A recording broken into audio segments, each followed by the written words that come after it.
앞번 영상에서 최종 면접은 실수의 게임이다라고 말씀을 드렸어요. 그러니까 실수를 하지 않고 나의 어떤 본래의 모습, 그리고 내가 생각하는 이런 기본적인 가치관을 잘 보여주기만 해도, 그냥 있는 그대로 보여주기만 해도 합격이다라고 말씀을 드렸는데, 그럼에도 불구하고 실수를 하는 경우가 있어요. 그러면 면접이 끝났을까? 아닙니다. 실수를 하더라도 이 다음의 행동이 무엇이냐에 따라서 이 실수를 잘 합격으로 살릴 수가 있고요. 정말 실수를 그냥 이 면접 망했다 이렇게 갈 수도 있단 말이에요. 실수를 하셨다. 머릿속에 하나도 생각이 안 난다. 머리가 새하얘졌다. 그럼 어떻게 해야 될까요? 네, 제일 최악은요. 이렇게 가만히 있는 거예요. 생각이 날 때까지. 그죠? 이렇게 하시면 안 돼요. 그죠? 근데 머릿속이 하얘졌어요. 그럼 어떻게 해요? 일단은 웃어요. 이렇게. 그리고 말을 하셔야 돼요. 죄송합니다. 제가 지금 너무 떨려서 머릿속이 하얘진 것 같습니다. 다시 말씀드리겠습니다. 제가 가진 승무원으로서의 가장 큰 강점은 작은 만족을 쌓아간다라는 것입니다. 이 장소에서 작은 만족들이 결국에는 이 장소의 기억을 만든다라고 저는 생각을 하는데요. 그렇기 때문에 어떻게 손님들을 좀 더 만족할 수 있을까? 아주 작은 부분들을 찾아서 이런 식으로 이제 가시는 건 거죠. 자, 이게 그 포인트예요.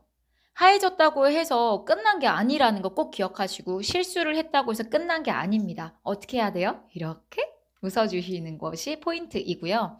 실제로 면접관들은요, 손님한테 어떻게 할까 이런 거를 보거든요. 만약에 손님한테 어떤 안내사항을 전달을 하다가 내가 잘못 말했어요. 그랬을 때 이 태도가 되게 중요하죠.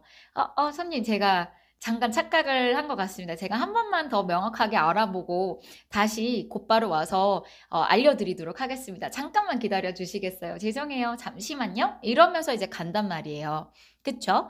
그러니까 이렇게 내 표정이나 말투나 이런 것들도 실수가 일어났을 때 어떻게 의사소통을 하고 만회를 하는 사람인가를 보기 때문에 실수했다고 해서 와, 망했다.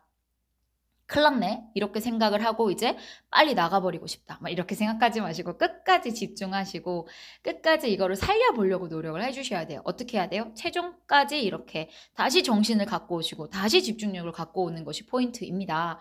현재 지금 라인에 있으신 분인데 수강생 중에 한 분이 최종 면접에서 갑자기 영어 자기소개를 받은 거예요. 근데 이제 엄청 떠듬떠듬 이야기를 했죠. 왜냐하면 영어 자기소개를 준비를 안 해 가신 건 거죠. 그 항공사가 최종에서 영어 자기소개를 물어보는 항공사가 아니었기 때문에. 그래서 엄청 떠듬떠듬하게 이야기를 했는데 그러면 이제 머릿속에 어때요? 망했다. 끝났네. 최종에서 어떡하지? 이렇게 생각을 하는데 그러고 나서 진짜 활짝 웃으면서 sorry 이렇게 한 거예요. 어떻게 됐을까요? 합격이 됐습니다. 여러분, 못했다고 해서 불합격이 되는 게 아니에요.